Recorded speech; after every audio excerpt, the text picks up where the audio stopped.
G'day folks, here's my retrospective look at Funebrarum.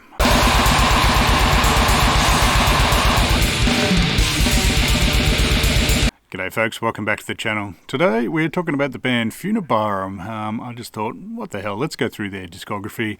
They do have a new album supposedly coming out this year, so I thought, well, let's have a retrospective look at just how kick-ass they are. And I thought, what better place to do it than Graveyard. So Funebrarum are an American death metal band, very, very heavy. They were formed in 1999 in Clifton, New Jersey. The original lineup was Nick Orlando, Daryl Kahn, and Dario Derner on drums.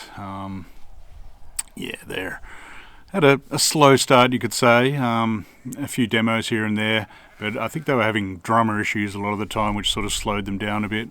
But they play very ridiculously heavy death metal. It does have that East Coast sort of sound, but a hell of a lot of both Swedish and Finnish death metal influences, like the old super heavy Finnish and Swedish ones. So this band is really right up my alley, that's for sure.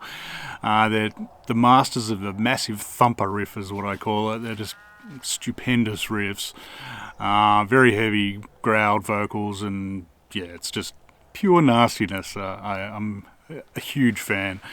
The lineup has changed a bit over the years, but I think Daryl's been there the whole time. And so this video we'll just go through each of their items. Seeing I'm here on location, I didn't really want to lug my whole collection of theirs out here. Plus it has been raining lately, so if you see me running, that's probably because it started bucketing down. I don't really want my nice camera to get too wet. So I'll cut to shots of me looking like an idiot at home, holding up their various records and CDs and the like. So, but let's get into some of their bloody kick-ass albums.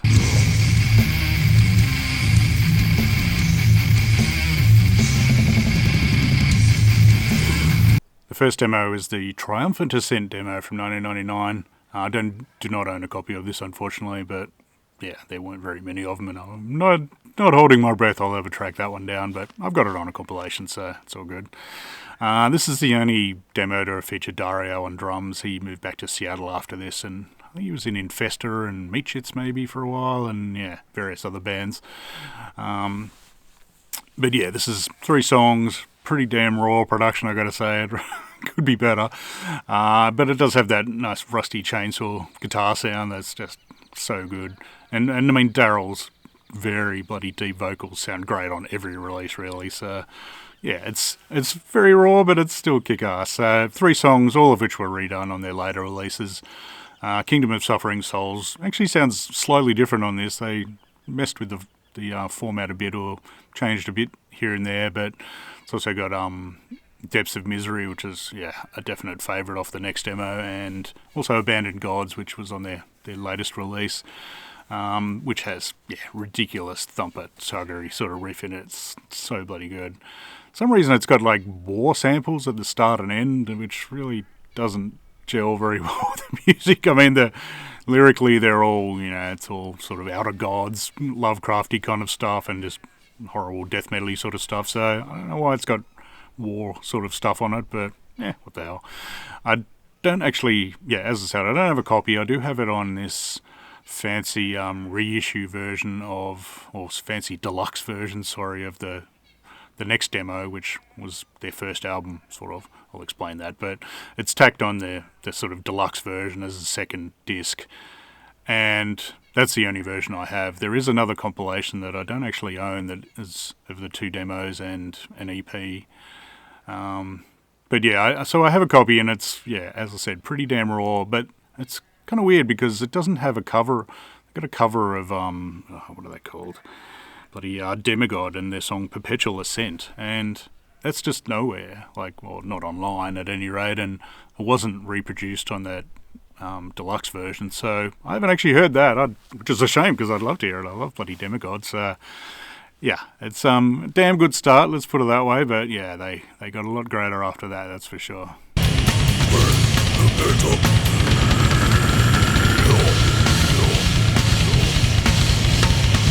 They really stepped up for their 2000 demo, Tombs of Sleeping Darkness. This is a friggin' ripper.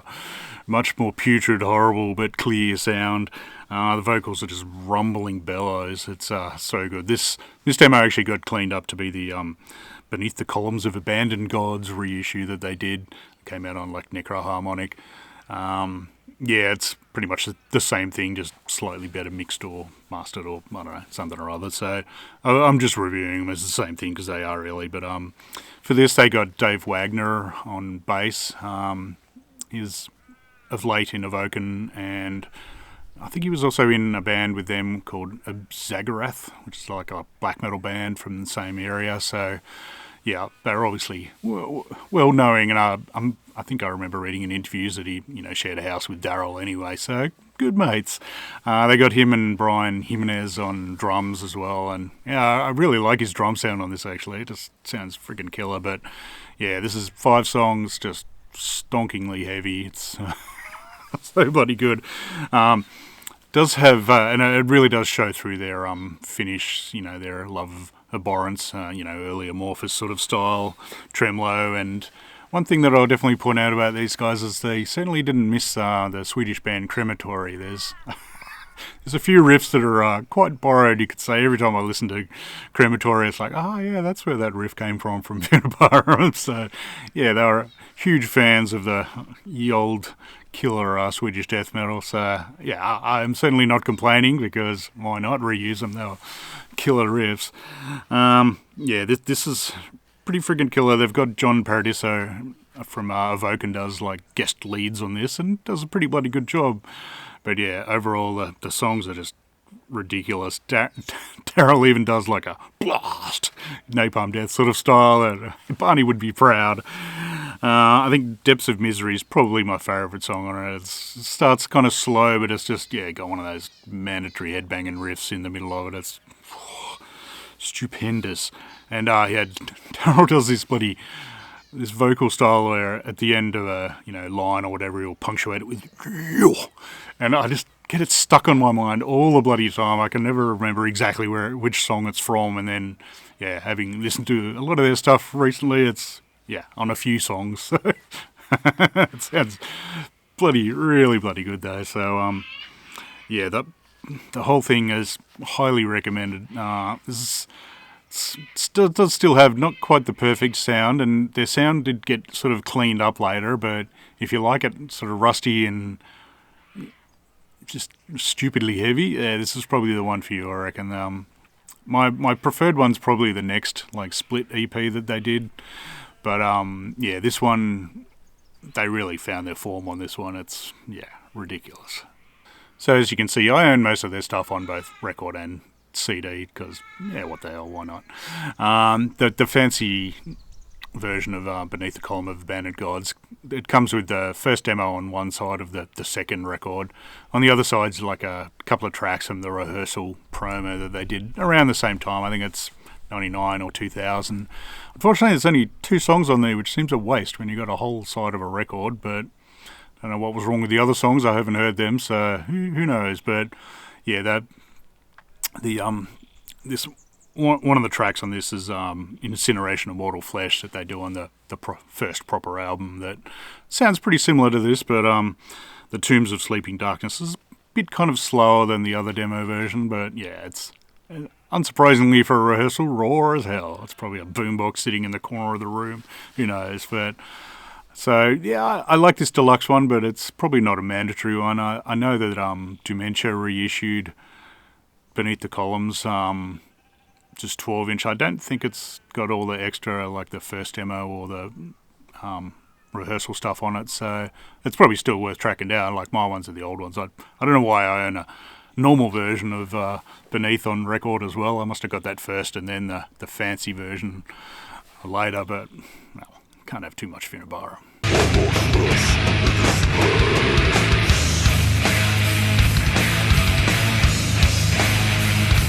Up next in 2003 was the Dorman Hallucination 7-inch. This came out on Midnight Records, which was run by Wes from Decapitator.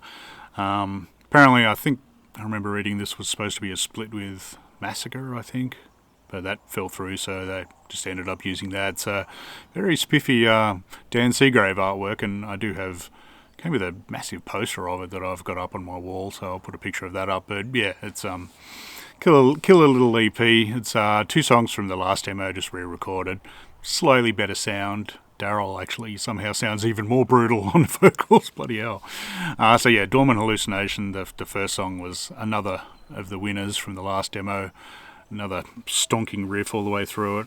And yeah, this release actually has Justin DeTore from Innumerable Forms and a million other bands. This is the one and only time he drummed for these guys. Again, they'd been having drummer issues, and I think him and Daryl were in a different band together or something or other. So yeah, he does a good job on this. And again, more guest leads from John from Evoken. The other song is Adoration of Abscessed Cadavers, which is lyrics written by Duca from Abhorrence, but it's not the actual Abhorrence song of exactly the same name. Not sure why. Maybe he just really likes that thing. So yeah, that's not quite as stomper a riff. It's a sort of slower song, but still pretty bloody cool. But so yeah, I don't know. I think this is reasonably rare 7-inch, so I'm happy to have this one. But yeah, the next release after this is my favourite one.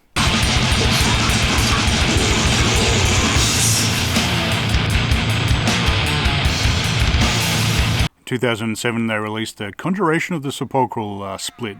This is a split with old Swedish death metal band Interment. It's their first release since 1994, so very welcome back of those guys. Their side bloody rules, but as does the Funebrarum. Funebrarum side's 2 covers and 2 originals. This is the first release with Matt Medeiros from Catopsia, I think, and later in Ruinous on guitar. And first with Sean Eldridge, who was also later in Disma and possibly Ruinous as well, and I think in Death Fortress on drums. And yeah, he's probably my favourite drummer out of the lot so far. So yeah, the 2 originals are Kingdom of Suffering Souls, which has been redone here and sounds 1,000 times better than the demo version. It's massive. Daryl somehow outdoes himself yet again on this. The other song is Grave Reaper, which is interesting because it kind of shows their next or their later style that they had on the first album. It's a bit faster, a bit punchier, a bit less sort of rumbly and slow sort of style. I mean, it still definitely works, that's for sure. And yeah, and Sean really gets to show off his drumming chops on this. It sounds bloody killer. So yeah, those 2 songs friggin' rule. The 2 covers they do Into the Grave by Grave, a legendary song. Daryl tries. I mean, you can never really beat what's his name, Jürgen Sandstrom's vocals on the first 2 Grave albums. But hey, he tries. And so yeah, their version's pretty bloody faithful. The other one is a cover of Abhorrence's Caught in a Vortex, which sounds friggin' killer. It's just got this weird, spooky sort of riff running through it. I don't even know how to describe it, but yeah, it's very sinister sounding, and yeah, it's just chunky as hell. I think that's off the Abhorrence EP, so there was actually a reasonable quality version of that. One thing that always peeves me about Abhorrence is in their early days, there wasn't a really good quality version of Vulgar Necrolatry, but the Amorphous version will do me. So yeah, this is pretty friggin' heavy. It's probably my favourite one because it is a sort of kind of the mix of their early, really slightly more doomy, slower sort of style with their later speedier kind of one. It's just the right in between for me. And yeah, I mean, how can you go wrong with those 2 covers as well? Plus, killer cover art by Thorncross, like Chris Moyen. So yeah, I think this was the first Funebrarum I actually got. I don't remember if I might have had like a track or 2 from the Beneath the Columns somewhere or other, but I think this is the first one I bought, and yeah, was somewhat blown away, you could say, that's for sure.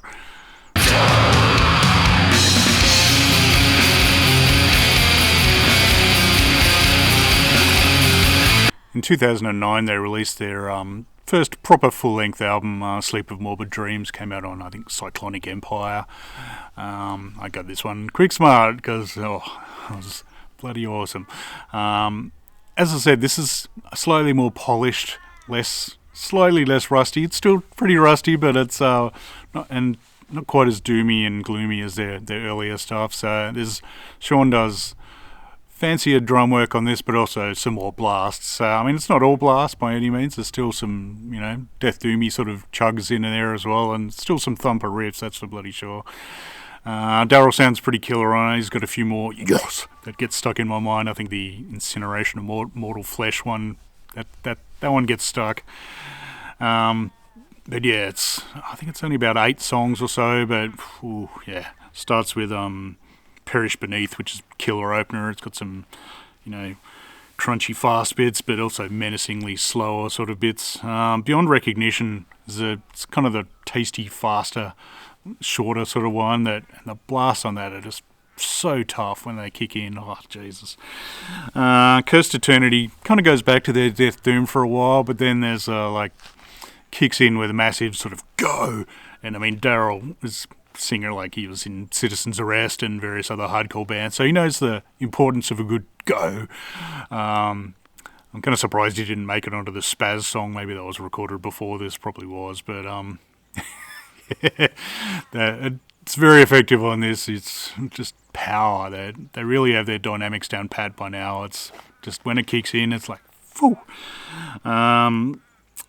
Among the Exiles, probably my favourite song on there. It's just got a massive thumper groove to it. It's just stupendous. The album, it's probably their most advanced, I reckon. It's probably the best songwriting. So yeah, I very, very highly recommend this one. This is about the era that I saw them live, and yeah, I know, bragging about seeing them live as usual. I've only seen them the once. I sadly missed. They came to Australia and played Dark Mofo, but it was in 2019, and it was like a week or so after I'd just gotten back from Maryland Deathfest 2019, and been away for 3 weeks, couldn't really justify going to Tassie just to see like 2 bands. So unfortunately I missed them that time, but yeah, I saw them at MDF I think 2011, so it was pretty much this sort of lineup. I think they'd swapped out, I think Nick had already left by then maybe, and they had what's his name, Alex from Immolation on second guitar. But yeah, they were freaking awesome live. It was kind of much like Disma when I saw them, and there is a bit of crossover with Disma in this band for sure. Very similar sound, and I mean, they're all mates anyway, and Daryl was in Disma as well. So they both played to outdoors, which was kind of irritating, but both played sort of early-ish in the day, and I really thought they should have had more, I mean, they had plenty of people watching them, but it seemed a bit wasted. They should have been on a bit later, I reckon. But yeah, I'm very glad I saw both band live, because they were both ridiculous. And what they played at MDF 2011 was mostly songs off Sleep with Morbid Dreams, which is fair enough. I mean, that was their current album at the time. So, and yeah, live was just ridiculous. I think my poor mate Mike was standing behind me, probably getting whipped by my hair all day, poor fella. But yeah, that was ridiculously good. So that album,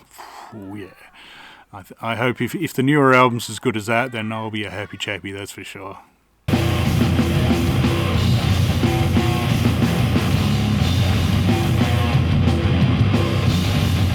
Up next was a split they put out in 2012. It was a split with Undergang from Denmark, another similarly sludgy, horrible band that I'm a big fan of as well, unsurprisingly.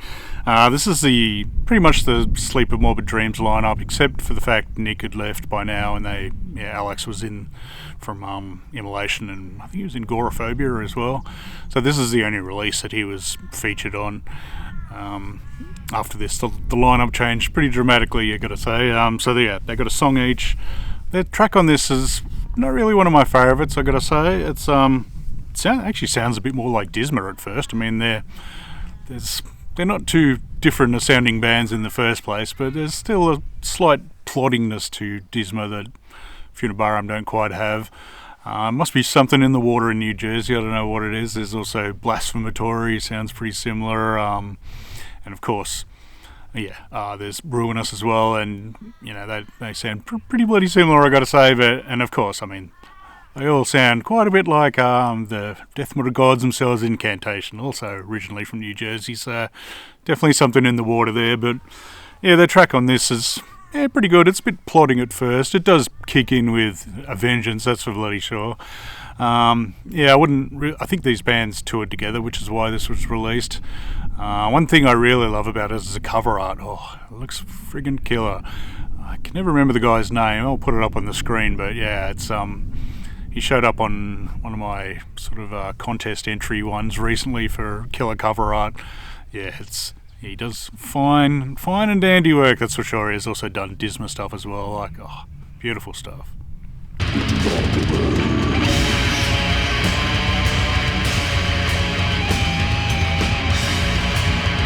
Up next in 2016 was a Pestilential Wind split. This was a split they put out with Putresect from America and Interment from Sweden. There's only one full song of Funebrarum on here. But Daryl also did like the intro and outro sort of bits that are, your classic spooky horror movie soundtrack sounding, death metal intros.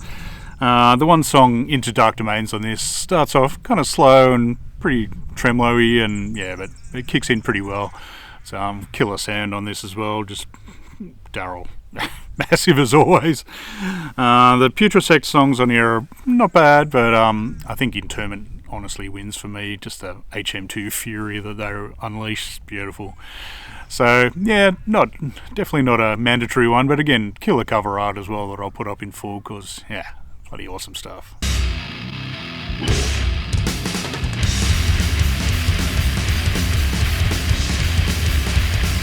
2016 also saw the release of their Exclamation of the Ancient EP, which is the most recent thing they've put out to date. This is a 4-tracker, one of which is a track off the last split that I mentioned. So this is a completely different lineup with only Daryl remaining on vocals. He's now got Sam Osborne from Trepidation and Undergang and Bone Sickness on bass, I think. Charlie Corrin from Ascended Dead and also live for Morbid Angel and Incantation on drums, and he's still in the band, I think. And Daryl's brother Yuri, also from Trepanations, on guitars on this one. So it's deep as hell sound as always. Daryl's vocals are just sheer brutality. Love it, so good. Exclamation, the song starts nice and slow, but sort of kicks in with a grindy kind of sounding riff, if anything. The end chunky section is just, patented killer winding sort of riff. It's beautiful stuff. They also redo Abandoned Gods on this from the first demo, and with a proper production, it's got yet another stonking sort of mega riff that's just sheer power. It's beautiful stuff. Ancient is really the good way of describing this, because even though it's got a pretty clear production, it's just ancient evil sounding death metal. It's beautiful stuff. So I'm hoping that the new album will be similar to this, but we'll see. So after quite a bit of radio silence, they recently announced on their Facebook that they're putting a new album out, Beckoning the Void of Eternal Silence. It's coming out on Pulverized Records from Singapore, so very looking forward to that. Apparently they're going to do a split with Pestigore from Finland as well, so well keen for both of those. I hope they occur. Looking forward to hearing their new guitarist, Phil Tugas, who's looking forward to his leads. He's from Chthe'ilist and about a million other bands, including Worm, so hopefully they don't get a bit too shreddy. I'm sure they'll still be rusty and raw as bloody hell death metal, so it should be fun. So I'm very much looking forward to that. I'll be definitely buying that one, and I'll do a video on that one as well. So, but this band is right up my alley. It's always been a band that I love, so I thought, what the hell, let's do a video on just how kick-ass they are. They don't quite get enough love, I don't think, out there. But how can you go wrong? Swedish and Finnish sounding and American sounding death metal, heavy as hell is the goal. If that's your goal, that's going to be a winner for me. Plus, there's a smidge of bolt thrower in there as well, so definitely fine by me. If you're wondering, today I was in Geelong Cemetery. Now, Geelong's a town in New South Wales, about 80 minutes from Canberra. As you can see, the cemetery is surrounded by a granite wall, which is pretty rare, and it's on the register of the National Trust. This began as a burial ground for the Ryan family around the 1820s. Gradually it became a cemetery for the local Irish Catholic population in the area, before eventually becoming just a general cemetery. I did notice a number of graves there for people listed as being or originating from Ireland. I think the oldest grave I saw there was about late 1840s, but some of the headstones are really not very readable. There are two huge bloody monuments in marble for the Ryan family that they were carved apparently by the renowned mason and sculptor Frank Rusconi, and apparently cost about £1,000 each, which was pretty penny in those days, that's for sure. There is a Commonwealth War grave there for Private Michael Clooney, who died in the First World War in 1917. He was in the Imperial Camel Corps. It's a pretty weather-blown sort of cemetery out in the middle of nowhere. I mean, it's about a 5-10 minute drive from Geelong. There is a monastery nearby, St Clement's Monastery, which I think closed as a monastery in 1975 and is now a sort of retreat centre. There is a nice sort of walk from the monastery down to the graveyard, which is lined by trees. It's a very nice area.